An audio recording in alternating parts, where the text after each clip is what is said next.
Welcome to Kings Will Rise, and may God bless your rise. Let's get into it. Most people watch Islam Makhachev fight and think they're looking at talent. Wrong. You're looking at a man forged in a pressure cooker most of you wouldn't survive for a week. They say this: a Dagestani champion is built in isolation. No women, no porn, no noise, no distractions, no endless scrolling, no cheap dopamine, no obsession with pleasure, just discipline. Raw, uncomfortable, unforgiving discipline in the cold, hard, rocky Russian mountains.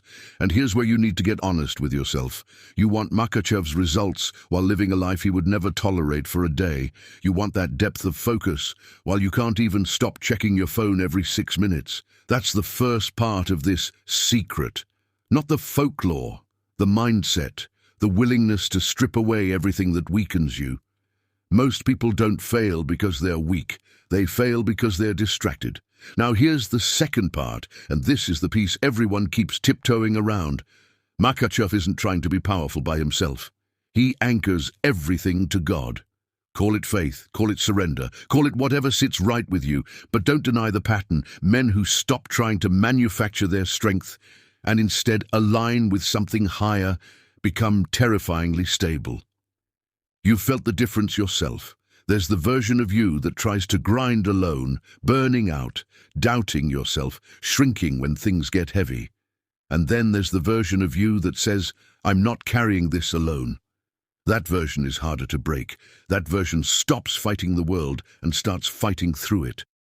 That's what people see when Makachev fights. Not just muscle and technique, centeredness. A man who doesn't panic because he believes the outcome is already written. You can call that superstition. But I'll tell you bluntly, your life would get a hell of a lot stronger if you stopped pretending you're your own God. Now the third part of the secret, the part people overlook because it makes them uncomfortable: accountability, real, internal accountability. Men crumble under hidden shame. They carry it like weight plates on their chest: regret, guilt, private failures they never address. It corrupts their confidence.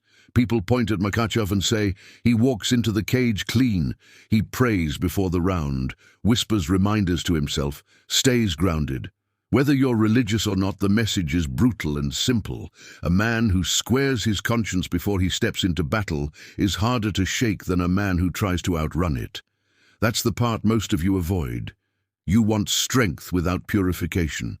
You want confidence without confronting your own mess. It doesn't work like that. You want to know why all these principles make a fighter terrifying? Because they produce a man with nothing eating him from the inside.